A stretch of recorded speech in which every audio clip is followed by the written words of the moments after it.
Nous bénissons le Seigneur. C'est une grâce d'être là ce matin pour partager sa parole.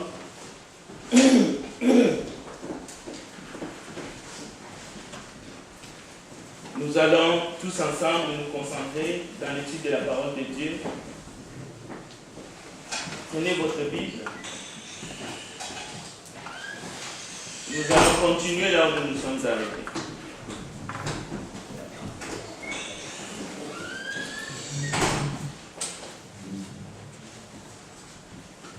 En guise de petite révision, je vais rappeler ce qui a été déjà dit la semaine passée,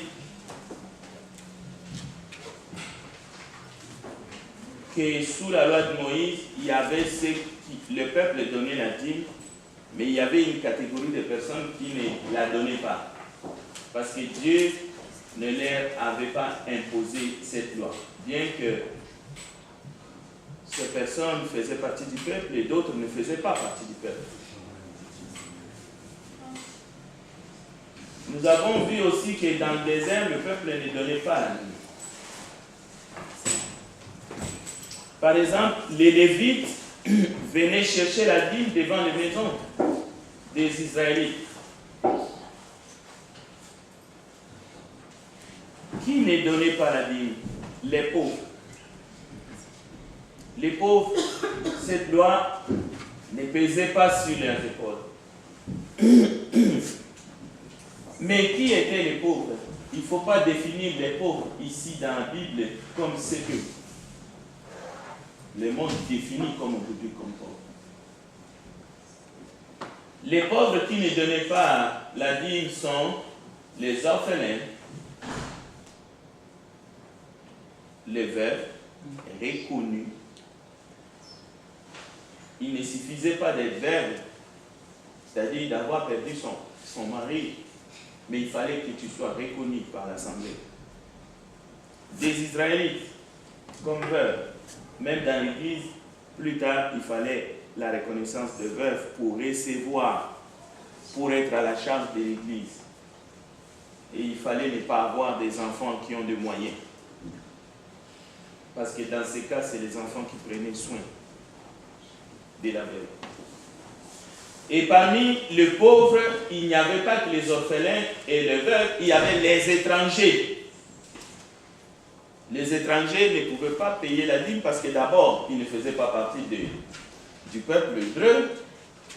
Donc la loi ne les concernait pas, mais aussi parce qu'ils étaient étrangers dans le pays, ils ne pouvaient pas payer la dîme. Donc vous voyez, il y en avait qui ne pouvaient pas payer. Au fait, Dieu, même s'ils avaient quelques moyens, Dieu ne les a pas obligés de payer la dîme.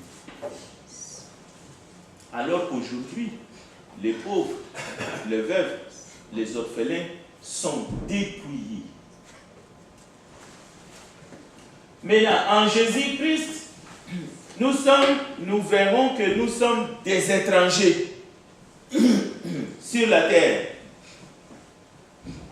À combien plus forte raison, juste à titre d'étranger, cette loi ne nous concerne pas, mais pas du tout. Au contraire, il faut qu'on nous les donne, si on veut que cela s'applique à nous. Mais vous verrez aussi que nous sommes des étrangers en Jésus. C'est pour cela que Christ nous a adoptés. Donc, encore une raison de plus. La loi de la dîme, si ça s'appliquait, ça ne nous concerne pas en Christ. Parce que nous sommes des orphelins. Et qui est notre Père qui est décédé? C'est le péché. Nous avions pour Père les péchés qui nous dirigeaient, qui nous gouvernaient. Mais en Christ, nous sommes morts au péché. Et Christ nous a adoptés. Bien. Maintenant, continuons. Pourquoi donner dans la nouvelle alliance? Pour partager avec ceux qui travaillent dans l'évangile, ceux qui méritent un salaire. C'est ça, l'enseignement de Paul. Mais aussi pour d'autres frères dans l'assemblée, dans le corps du Christ. Il y a d'autres frères. Mais parmi ceux qui méritent un salaire, il s'agit par exemple les anciens qui dirigent bien. et qui travaillent dans la prédication. La Bible est formelle. Il mérite un salaire. Les évangélistes qui prêchent comme Paul était évangéliste, il a pris des salaires pour prêcher même gratuitement à d'autres assemblées locales qui avaient des problèmes d'argent. Les veuves reconnues dans la Nouvelle Alliance, qui étaient qualifiées, qui avaient plus de 65 ans, ils étaient pris en charge sous forme de salaire pour subvenir à leurs besoins. Mais en contrepartie, ils devraient travailler dans l'église. Par exemple, laver les pieds des saints. C'est-à-dire être hospitalier, être au premier plan dans le travail, dans le corps du Christ. Donc ce n'était pas de l'argent qu'on donne pour aller faire la fête. Donc, il y a aussi l'assistanat dans l'église. L'assistance pour les biens des saints. C'est clair dans la collecte. Pour pouvoir aux besoins des saints. Donc, un texte, 1 Timothée 5, 17 à 18, je l'ai donné, vous pouvez le lire à la main. Donc, nous avançons maintenant. Voici quelques textes que nous allons lire. Prenez dans votre Bible parce que nous allons les lire ensemble. On va commencer par Romains 12, 8. Je vais les lire. J'ai projeté les textes devant vous.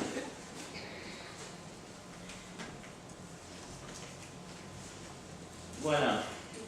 Je vais les lire comme ça. Romains 12, 8. N'oubliez pas la bienfaisance et la libéralité, car c'est à de tels sacrifices que Dieu prend plaisir. La libéralité, c'est la capacité divine de contribuer avec de l'argent ou d'autres ressources, par exemple notre temps ou toute autre chose, des dons matériels à l'œuvre du Seigneur. C'est ça la libéralité. Mais lorsque nous le faisons avec joie, tout en se détachant de la sécurité que peut nous donner l'argent. Parce que l'argent donne une certaine sécurité. Si on est capable de se détacher de cette fausse sécurité, là, on est quelqu'un qui donne avec libéralité. Et c'est pour cela qu'il est écrit dans Romains 12, 8 que celui qui donne le fasse avec libéralité ou simplicité. Voilà un autre terme. 2 Corinthiens 8 maintenant, le verset 1 à 9. Nous vous disons, nous vous faisons connaître, frères, la grâce de Dieu qui s'est manifestée dans les églises de la Macédoine, au milieu de beaucoup de tribulations qui les ont éprouvées, leur joie débordante et leur profonde pauvreté. Et leur pauvreté profonde ont produit avec abondance des riches libéralités de leur part. Ils ont, je l'atteste, donné volontairement selon leurs moyens et même au-delà de leurs moyens. Nous pouvons déjà comprendre ici l'essence du mot libéralité qui consiste à donner avec joie, malgré leur profonde pauvreté, ils ont donné avec joie. Donc nous ne sommes pas dans le cadre des dîmes où les pauvres ne pouvaient pas donner. Alors qu'aujourd'hui on l'exige à tout le monde. Mais alors ici, malgré leur profonde pauvreté, ils ont donné, mais volontairement, avec libéralité, ils ont donné selon leurs moyens, et même au-delà de leurs moyens. Donc volontairement. Luc chapitre 12, verset 33. Il ne faut pas mal interpréter. Vendez ce que vous possédez, donnez-les en aumône. Faites-vous des bourses qui ne s'usent point, un trésor inépuisable dans les cieux où les voleurs n'approchent et où la haine ne détruit point. On nous montre où est-ce que nous devons investir. Où est-ce que nous devons avoir des maisons, des greniers, des dépôts. Où est-ce que nous devons faire notre dépôt? Ici-bas, dans les banques? Non, dans l'au-delà. C'est ça les points. Quand je dis ne l'interprétez pas mal, ne sautez pas ici et puis mettez vos affaires dehors, soit disant que vous êtes chrétien, ce n'est pas ça l'enseignement. 1 Timothée chapitre 6, verset 17 à 19. Recommande aux riches du présent siècle de ne pas être orgueilleux, de ne pas mettre leur espérance dans des richesses incertaines, mais de la mettre en Dieu qui nous donne avec abondance toutes choses pour que nous en jouissions. Recommande-leur de faire du bien, d'être riche en bonnes œuvres, d'avoir de la libéralité, la capacité de servir Dieu avec joie et de donner, de soutenir l'œuvre de Dieu, de la générosité et de s'amasser ainsi pour l'avenir un trésor placé sur un fondement solide afin de saisir la vie véritable. Il ne s'agit pas d'investir ici pour soi-même. Parce que je donne à la dîme, donc je deviendrai riche, ou parce que je donne à la collecte, donc ma maison sera remplie de viande. Non. Trésor inépuisable sur des fondements solides. Les fondements solides, c'est Christ. C'est lors de son avènement, lors de son retour. Car les secours de cette assistance, non seulement pourvoient aux besoins des saints, voici là où il faut dépenser aussi cet argent, mais il est encore une source abondante de nombreuses actions de grâce envers Dieu. 2 Corinthiens chapitre 9, verset 12.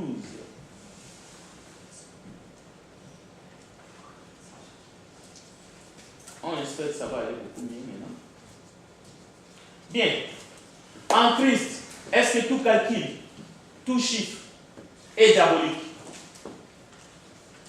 Est-ce que tout affichage dans le lieu d'adoration comme ce matin, qui concerne l'argent, est mauvais, nous empêche de donner avec libéralité? Est-ce qu'un montant quelconque dans la tête quand on veut donner, ou peut-être dans la prédication, ne mettez pas les sous rouges, ne retournez pas les enveloppes vides. Qu'est-ce qu'on peut acheter avec $1? Est-ce que cela veut dire qu'on vous empêche de donner avec libéralité? C'est ce que nous allons voir. Quelle différence y a-t-il entre obliger les fidèles de donner un certain montant, quelqu'un, et les sensibiliser à donner? Est-ce qu'il y a une différence entre pousser les gens à donner avec contrainte et responsabiliser les membres aux besoins de l'Église, aux choses que nous pouvons faire si les membres sont généreux et qu'ils ne soient pas de plus en plus égoïstes? Est-ce qu'il y a une différence entre ces choses? Pour nous aider dans ce sens-là, parce qu'il est toujours question de combien donner, pourquoi donner, quel est le montant, ainsi de suite, est-ce que... Lorsque Paul dit, chaque premier jour de la semaine, mettez chez vous un certain montant selon votre... ainsi de suite, est-ce que Paul est en train de pousser, de forcer les gens? Parce que de nos jours, dès qu'on commence à parler de l'argent, il y en a qui sont mal à l'aise. C'est la preuve qu'ils ont, dans les relations avec l'argent, il y a un problème. Ils ont besoin d'être guéris pour être en paix et qu'on puisse en parler librement. Amen. Parce que lorsque nous dépensons dans le monde, vous allez voir qu'on est tellement calme, parfois même on ne calcule pas, on met juste la main dans la poche, on sort, on donne. Non. Il y en a qui comptent l'argent même dans la poche avant de le donner à quelqu'un. Bon, nous avons déjà dit que la libéralité, c'est la capacité que Dieu attribue à chaque croyant, à chaque chrétien, et qui lui permet de donner librement, généreusement, afin de pourvoir aux besoins des saints et aussi au travail, à l'œuvre du Seigneur.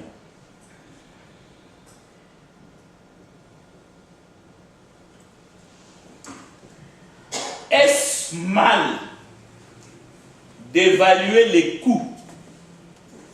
Est-ce que c'est mauvais de calculer le prix avant de payer ou même avant de donner? La réponse est non. Nous allons voir dans les Écritures. D'abord, le Seigneur Jésus ne veut pas des disciples qui s'engagent avec enthousiasme. Oh non, moi je suis chrétien, je sais ce que je veux faire, moi je vais donner. Il y en a même, si Dieu me bénit, je sais ce que je veux faire. Je n'ai pas besoin qu'on me le dise. Mais Jésus pose la question. Les Écritures nous interrogent. Est-ce que c'est mauvais de calculer les coûts? C'est mauvais? C'est mauvais d'avoir un chiffre dans la tête?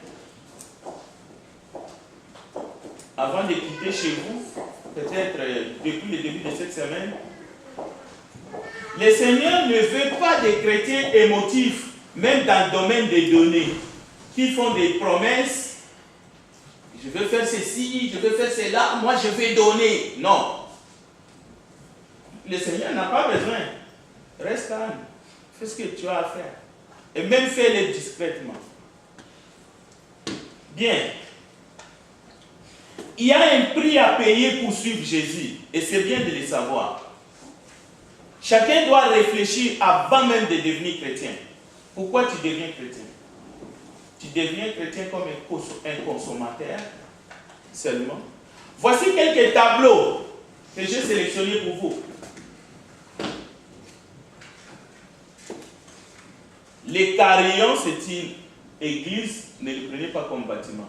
Dieu m'a fait grâce, j'ai beaucoup voyagé dans ma vie, au point que j'en ai même plus besoin. Où est-ce que je vais aller encore? En Asie. Mais là où le Seigneur a permis que j'aille, je suis entré dans des assemblées, j'ai vu les enfants de Dieu. Des fois j'entrais comme ça, j'ai levé ma tête, boum, j'ai tombé sur un tableau. Voici un exemple. Les carillons et l'horlogerie de cette église, donc de ce bâtiment, ont été offerts par Madame de Villers, née Hélène Turpin. L'inauguration a eu lieu le 29 septembre 1957. C'est un tableau qui est là coulé dans le béton. Un autre.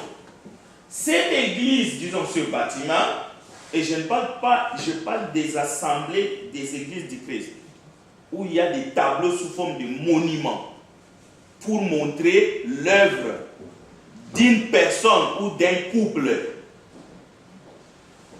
Cette église commence le 11 mars 1801 ou 1901 sur un terrain donné par M.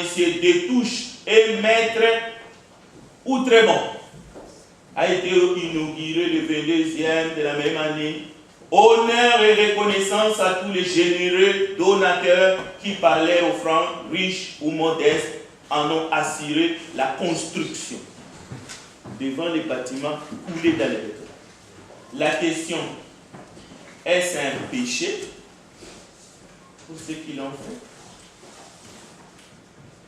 Mais chaque fois que j'arrivais devant quelque chose comme ça m'apprenait que je devrais aussi être une personne généreuse comme eux, parce qu'ils ont fait quelque chose. Et souvent, ceux qui se plaignent sur des tableaux comme ça, ce sont des gens incapables, qui n'ont jamais fait le moindre don. Ils sont très méchants. Ils sont aguerris parce que ça les embête en fait. Bien. Maintenant, je vais vous montrer un autre aspect, comme le jeune homme là avec les t-shirts. Ça, on peut appeler ça le marketing. Je ne vous dis pas si c'est bien ou si c'est mauvais, je vous laisse le libre arbitre de les juger comme vous voulez. Aider l'Église, l'aventure dont vous êtes les héros, et on les voit aujourd'hui un peu partout. Pour vous, c'est un péché? Qu'est-ce qu'il fait? Parce qu'il ne le fait pas peut-être dans un lieu comme ça. Il se promène, il a son t-shirt. Lui, c'est un fanatique de l'Église. Lui, il a l'enthousiasme. Lui, il veut que son assemblée ait de quoi faire des activités, prêcher l'Évangile. Bien, voici d'autres exemples de publicité ou de la manière que les hommes vont aller, je ne sais pas si c'est motivé ou conscientisé, mais prenons-les comme ça parce que nous sommes dans le monde. Si nous sommes chaque jour à vos côtés, c'est aussi grâce à vous. Il parle de l'argent, ne vous trompez pas. Ceux qui sont plus à gauche ici, ils sont beaucoup plus humbles et beaucoup plus directs et c'est beaucoup plus clair. C'est qu'aujourd'hui les chrétiens des églises du Christ n'acceptent pas. Écoutez ce qu'ils disent. Avec votre don, au fait, aidons-les à vivre. C'est quelqu'un d'autre qui parle à leur place. Et il parle. Avec notre don, aidons-les à vivre et à agir. Oui, à vivre, c'est ce qui va dans leur ventre. Mais à agir, c'est ce qu'ils apportent auprès de la communauté et de la société. Parce que sans cela, ils ne pourront même pas se déplacer d'un endroit à un autre. Cet homme avec des lunettes noires, voici comment lui il fait sa pub. Cet homme est en mission. Baptême, mariage, funérailles, aumônerie, visite aux personnes malades dans les hôpitaux. Donnez-lui les moyens de l'accomplir. Lui, il est tranquille derrière ses lunettes. Mais voici comment est-ce que on parle au monde et aux croyants pour qu'ils soient conscients pourquoi ils doivent aider celui-là qui va, pendant les funérailles, dire les belles paroles, qui va consoler les cœurs, pendant les mariages, lever les mains, implorer la bénédiction sur le marié. Bien. Revenons maintenant à la question. Pourquoi donner? Comment donner? Voici comment le monde agit. Et nous? Sans les deniers, les prêtres ne peuvent pas vivre financièrement, car ils ne sont pas rémunérés par l'État. Aucune subvention, ni par un autre organisme, hormis les deniers. Si tu payes des impôts, tu peux, par un don au denier, recevoir une déduction fiscale de 66%. Écoutez, ne montrons pas du doigt qui que ce soit, parce que ça nous arrive aussi de dire, écoutez, la collecte, on vous donne un reçu. Il y a un frère qui m'a trouvé pour une question de reçu. Nous les faisons, ces choses-là, nous les disons aussi à notre façon. Est-ce que c'est un péché? Bien. Parlons maintenant de collecte ou quelque chose que nous pouvons faire par action de grâce. Qu'est-ce que signifie action de grâce? Action de grâce signifie tu es béni, Dieu t'a béni, tu prends la bénédiction, tu le donnes, tu le redonnes. C'est la même chose. Il t'a donné la force pour travailler, mais à un moment donné, tu dis non. Je suis tellement conscient que tout est à lui, ça vient de lui, il faut que je lui redonne. Bon, prenons un exemple. Je ne vais pas m'attarder là-dessus. C'est l'exemple d'Anne. L'histoire se trouve dans 1 Samuel chapitre 1. Il faut le lire au complet. Cette femme était stérile, mais vraiment stérile. Elle va commencer à pleurer, même à vivre dans l'amertume toute sa vie, et même son mari va lui dire ceci. Et j'aime bien ce que son mari lui dit. Elkana dit à sa femme, est-ce que je ne vaux pas plus que 10 fils pour toi? Bon, c'est ici que nous devons apprendre, tranquillement. Un conjoint vaut plus que 10 fils.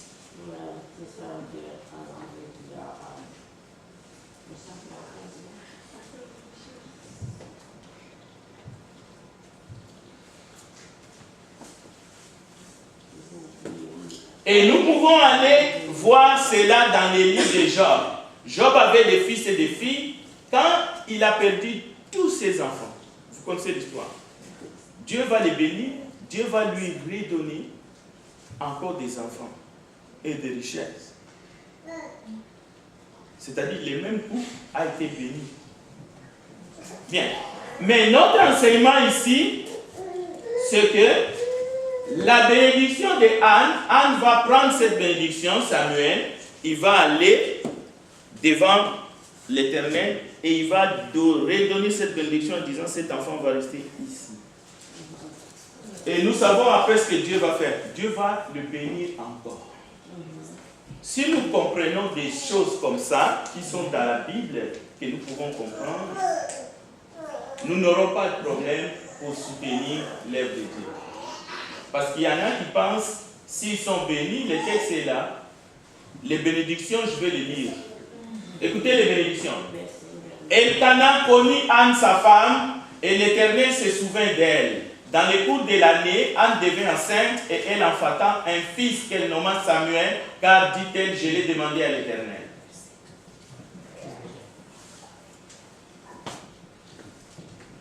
Donc, Anne a compris finalement que cette bénédiction venait de Dieu et la meilleure chose que je pouvais faire, c'est la promesse que j'ai faite à Dieu, c'est de les retourner à Dieu. D'ailleurs, il y a un texte que j'aime beaucoup dans l'Apocalypse où il est dit, ça parle du retour du Seigneur, où on voit ceux qui ont reçu des couronnes, les anciens, ils ont reçu des couronnes, qu'est-ce qu'ils ont fait? Ils enlèvent les couronnes et les jettent devant celui qui est assis, devant le trône de la vie. Ça, c'est l'exemple de ce que nous faisons lorsque nous participons à la collecte. Nous disons, nous ne sommes pas attachés à ces choses. Bien, voici quelque chose d'autre qui peut nous aider parce que nous voulons comprendre. Luc chapitre 16, versets 1 à 9. Il s'agit de l'histoire d'un homme riche. Cet homme riche avait un économe. Il ne faut pas s'identifier déjà à l'homme riche parce que vous ne l'êtes pas. Parce que c'est l'église qui était pauvre qui avait reçu la louange de l'Esprit. Mais l'église qui se croyait riche était pauvre, nue. Jésus dit aussi à ses disciples, un homme riche avait un économe, ce que nous sommes, qui lui fit dénoncer comme dissipant ses biens. Il appelait et lui dit, qu'est-ce que j'attends dire de toi? Rends compte de ton administration, car tu ne pourras plus administrer mes biens. Voici la position de chaque enfant de Dieu. Un jour, tu rendras compte de l'administration que Dieu t'a confiée. Que ferai-je puisque mon maître montre l'administration de ses biens? Travailler la terre, je ne le puis. Mendier, j'en ai honte. Je sais ce que je ferai pour qu'il y ait des gens qui me reçoivent dans leur maison quand je serai destitué de mon emploi. Tu seras destitué, je serai destitué. C'est le jour que je suis dans ma caisse. Les jours que je suis dans la caisse étendue, le nez pointe en haut, je suis destitué. Dieu m'enlève la responsabilité de tout. Je veux seulement rendre compte maintenant comment est-ce que j'ai administré ces choses. Alors lui, il dit, tant je serai destitué de mon emploi, et faisant venir chacun des débiteurs de son maître, il dit au premier, combien doit-il à mon maître? 100 mes aiguilles, il dit, prends ton billet, assis-toi vite, écris 50. Et à la fin, le maître loua l'économe infidèle. Nous ne sommes pas en train d'étudier la parabole, je ne veux pas creuser. Le maître loua l'économe infidèle de ce qu'il avait agi prudemment. Est-ce que nous agissons prudemment aujourd'hui? Car les enfants de ces siècles sont plus prudents à l'égard de leurs semblables que ne le sont les enfants des lumières. C'est pour cela que je vous ai montré les tableaux. Avant de les critiquer, réfléchissez.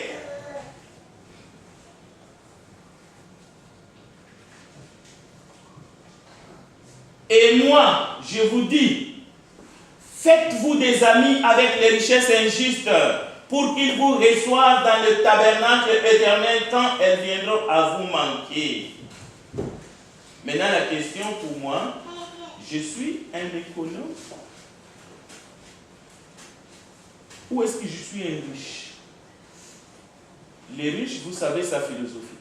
Tout est à moi, je vais en faire ce que je veux. Même ce qui est aux autres, c'est à moi. Je vais contrôler. Je vais le faire ce que je veux. Ça, c'est les riches insensés. Ce qui est à l'autre, c'est à moi. Mais l'économe prudent, prenez. C'est ça la libéralité. Bien.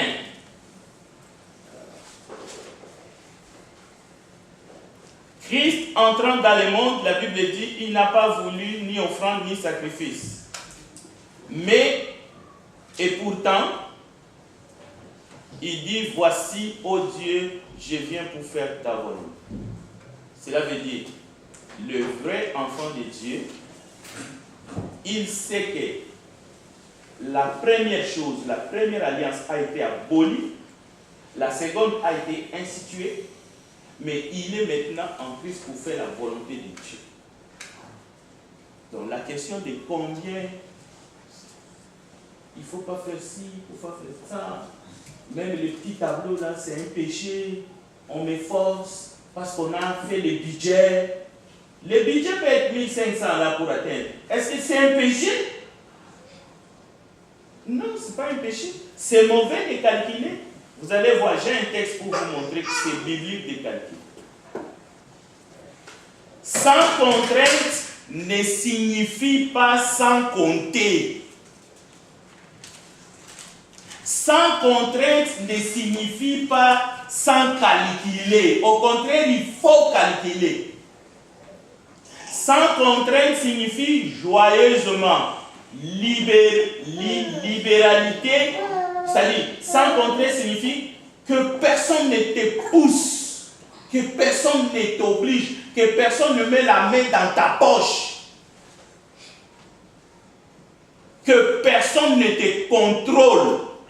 Ah, mais on peut t'inciter à faire le bien. On peut te sensibiliser sur le besoin. On peut faire le budget. On a besoin de faire le budget. Quel est le budget pour que nous allions prêcher l'évangile à Laval? Laval, ce n'est pas Saint-Amand. C'est de cela qu'il s'agit. C'est de cela qu'il s'agit. Louer une salle à Laval, à la ville de Laval, ce n'est pas la même chose que louer une salle à Saint-Amand. Nous devons s'asseoir et en parler. Amen. Est-ce qu'on se comprend? On doit parler argent. C'est pas mauvais. Donc, pourquoi on compte la collecte alors? Pourquoi on les compte? Une fois là, on les compte parce qu'on doit les compter. On a besoin de numéros, on a besoin de chiffres. On a besoin de vous dire même, voici la semaine passée, les montants que nous avons ramassés. C'est tout à fait logique, c'est tout à fait biblique, c'est spirituel même. Donc, ne vous en faites. Alors, voici pourquoi il faut compter. D'abord, il faut avoir l'attitude de renoncer à tout. Quiconque d'entre vous ne renonce pas à tout ce qu'il possède ne peut être musicien.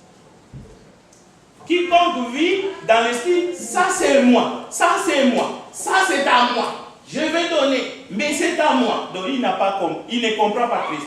Il ne s'agit pas de renoncer ici seulement au bien matériel. Il suffit même de renoncer à soi-même, à sa propre vie. C'est de cela qu'il s'agit. Luc 14, verset 33. Les disciples ne doivent pas être quelqu'un qui s'attache au confort matériel. Renoncer à tout ne signifie pas abandonner ta responsabilité comme gérant. Non. Loin de là. Parce que tu vas rendre des comptes. Mais savoir être là où il faut. Certains auront à renoncer plus que d'autres parce qu'ils ont reçu les dons de la libéralité. Il ne s'agit pas de se comparer parce qu'on est tombé là aussi.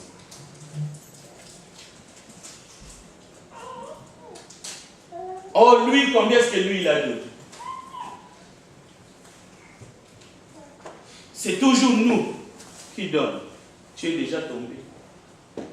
Parce que ce n'est pas biblique. Savoir les prix à payer pour être chrétien, c'est même la chose qu'il faut faire avant de devenir chrétien.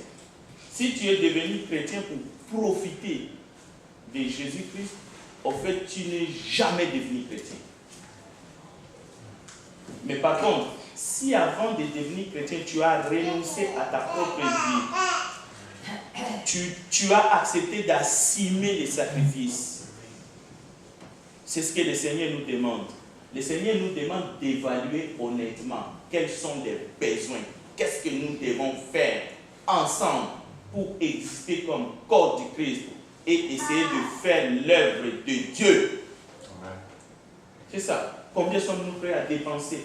Quelle est ta contribution sur le plan spirituel, sur le plan financier? combien sommes-nous prêts à investir pour la retraite 2018? Parce que si vous voulez aller à vacances, vous savez combien vous voulez mettre pour vos vacances. Pourquoi nous, on va fonctionner dans le flou? C'est comme si on était de nuls. Vous voulez aller à vacances, vous ne savez pas combien vous allez dépenser, vous ne calculez pas, vous ne savez pas où vous allez dormir. Et vous devez même savoir où est-ce que vous allez trouver cet argent. Oui, mon frère, c'est ça. Alors, c'est ici la parabole. Moi, je l'ai intitulée aujourd'hui la parabole des calculs. Je l'ai juste appelée comme ça, mais vous savez. Matthieu, Luc 14, prenez Luc 14, on va aller voir. Luc 14, s'il vous plaît. Et je vais m'arrêter là. On n'aura pas le temps de questions aujourd'hui. Des grandes foules faisaient route avec Jésus. Il se retourna et leur dit. Je vais lire le verset 26 parce que sur le tableau, j'ai juste le verset 27. J'aimerais bien lire le verset 26 parce que c'est important. Luc, chapitre 14, et nous lirons à partir du verset 26. Bien. Des grandes foules faisaient route avec Jésus et il se retourna et leur dit, si quelqu'un vient à moi et s'il ne haït pas son père, sa mère, sa femme, ses enfants, ses frères et ses sœurs, et même sa propre vie, il ne peut être mon disciple. Et quiconque ne porte pas sa croix et ne me suit pas ne peut être mon disciple. Car lequel de vous, s'il veut bâtir une tour, ne s'assit pas d'abord pour calculer la dépense et voir s'il a de quoi la terminer. De peur qu'après avoir posé les fondements, il ne puisse l'achever. Et que tous ceux qui le verront ne se mettent à les railler en disant cet homme a commencé à bâtir et il n'a piège. Quel roi, s'il va faire la guerre à un autre roi, ne s'assit d'abord pour examiner s'il peut, avec 10 000 hommes, marcher à la rencontre de celui qui vient l'attaquer avec 20 000? C'est ça les calculs. Nous avons besoin de budget. Nous avons besoin de calculer. Tu as besoin de savoir exactement est-ce que ta part, ta contribution, est-ce qu'elle est réelle devant Dieu. Pas par rapport à quelqu'un. Pas par rapport à quelqu'un d'autre. Un disciple, c'est quelqu'un qui fait la volonté de son maître. Il ne s'agit pas de la volonté de ton maître par rapport à quelqu'un d'autre. Non, non. Tu dois calculer par rapport à toi-même. Tu n'es pas un inspecteur pour essayer de regarder. Nous verrons plus loin que c'est un piège. C'est un piège. Jésus ne fait pas la différence entre le chrétien qui donne et le chrétien qui ne donne pas. Non. Jésus fait la différence entre le juste et le méchant. Amen. Amen. Entre celui qui sert Dieu et celui qui ne sert pas Dieu. Cela veut dire que les chrétiens qui ne donnent pas, ça n'existe pas. Il y a juste le juste, le méchant. Celui qui sert Dieu, celui qui ne sert pas Dieu. Dans la Nouvelle Alliance, c'est de cela qu'il s'agit. Et même dans l'Ancienne, c'est cela. J'espère que cette étude nous a amené à réfléchir sur beaucoup de points dans notre façon d'adorer. Parce que la collecte fait partie de l'adoration. Ce n'est pas un à côté. Et nous avons tout dans la parole de Dieu. Si Dieu te fait vivre, il y a une raison. Maintenant, tu es l'économe qui va répondre devant Dieu pour avoir tout gardé, vivre pour toi-même, où tu es celui à qui le Seigneur dira, bien bon et fidèle serviteur, tu as été fidèle en peu. Je te confierai des biens qui sont éternels. Entre dans la joie de ton Père. Amen. Amen. Prions ensemble. Nous te bénissons, notre Dieu, parce que tu nous aides toujours à nous approcher de toi en toutes choses. Donne-nous un cœur réceptif. Fais que nous soyons de bons intendants, de travailleurs dans ton royaume. Bénis les cultes que nous allons t'offrir en ce moment, en esprit et en vérité. Accompagne-nous, que nous puissions le faire dans la simplicité et dans la joie. Au nom de Jésus-Christ, notre Seigneur, nous avons ainsi prié. Amen. Amen.